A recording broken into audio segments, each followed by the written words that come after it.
వీడు చూడండి, HMDA chief engineer మొన్న దొరికింది కదా రవీందర్ అని. 20 అకౌంట్లు ఉన్నాయట, బ్యాంక్ అకౌంట్ 20. ఓఆర్ఆర్ ఫ్లైఓవర్ల టెండర్లలో భారీ ఎత్తున అవినీతి జరిగిందట. ఈ ఏమనాలి ఈ దొంగలని?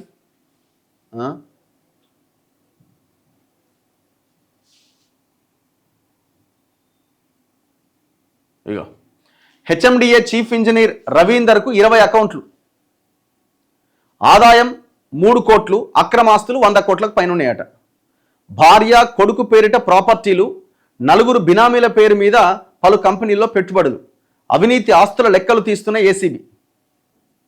HMDA chief engineer Bachchu Ravinder ఆదాయానికి మించిన ఆస్తుల కేసులో అక్రమాస్తుల లెక్కలను ఏసీబీ అధికారులు తేలుస్తున్నారు.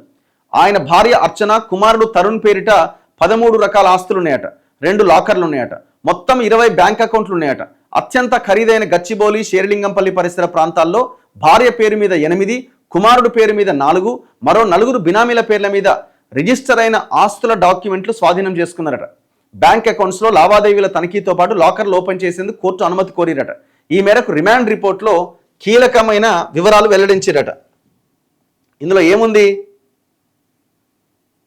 నానక్రామ్గూడ సముద్ర అక్రోపాలిస్ అపార్ట్మెంట్లో రవీందర్ నివాసంతో పాటు శంషాబాద్, మసీద్ బండ సహా మొత్తం 10 ప్రాంతాల్లో మంగళవారం ఏసీబీ సోదాలు చేసింది. ఈ తనిఖీల్లో 3,82,000 నగదు, కిలోన్నర బంగారం, 12.5 కిలోల వెండి సహా మొత్తం 9,24,00,000 విలువైన ఆస్తులు గుర్తించారు.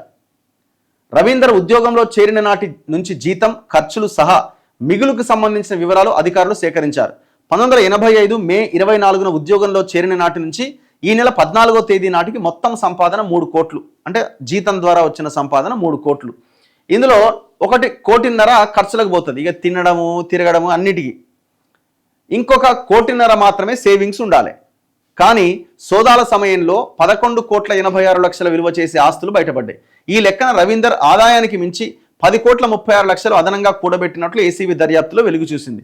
దీంతో పాటు రవీందర్, ఆయన భార్య, కొడుకు పేరిట కూడా ఆస్తులతో పాటు బినామీల పేర్ల మీద రిజిస్టర్ చేసిన స్థిరాస్తులు ఉన్నాయట.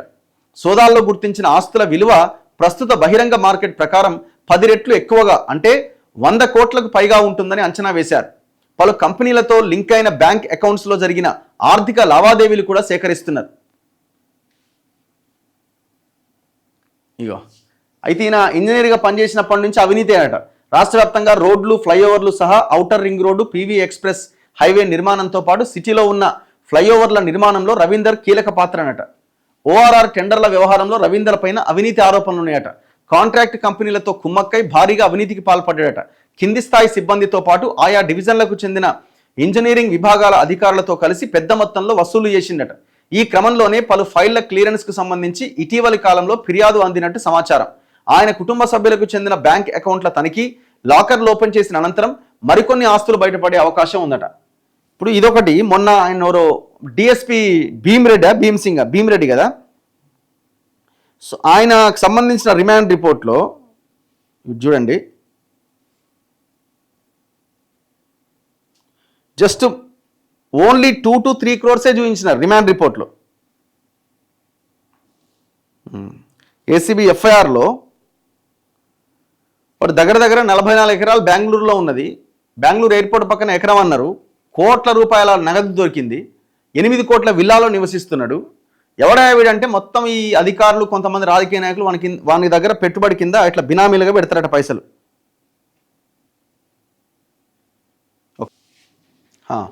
ఫస్ట్ ఇన్ఫర్మేషన్ రిపోర్ట్లో police station anti corruption bureau ACB FIR number 21/RCA crime CR2/2026 27/6/2026 FIR అయింది.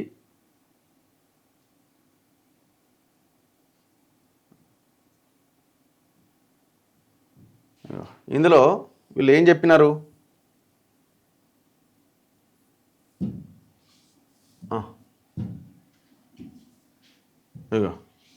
వీళ్ళు చూపించింది గింతే, ఇక ఇదే పెద్దగా. ఇందులో మొత్తం ఓవరాల్గా చూపించింది కూడా 2 కోట్లకు సంబంధించిన లెక్కలే వీళ్ళు చూపించినారు. సో ఇట్లా ఈ దుర్మార్గులంతా ప్రజల కోసం పనిచేయండిరా, జీతాలు తీసుకోనంటే జీతాలు తీసుకుంటున్నారు, ఇట్లా అవినీతి సొమ్ముని కూడేస్తున్నారు.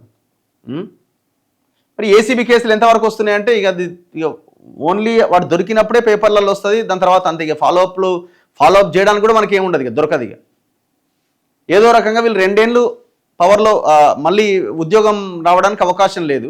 కానీ కొంతమంది ఆలోపే పొందగలుగుతున్నారు, కొంతమంది ఆ తర్వాత కూడా ఏదో ఒకటి మేనేజ్ చేసుకుంటున్నారు. పైసలు ఉన్నాయి కదా.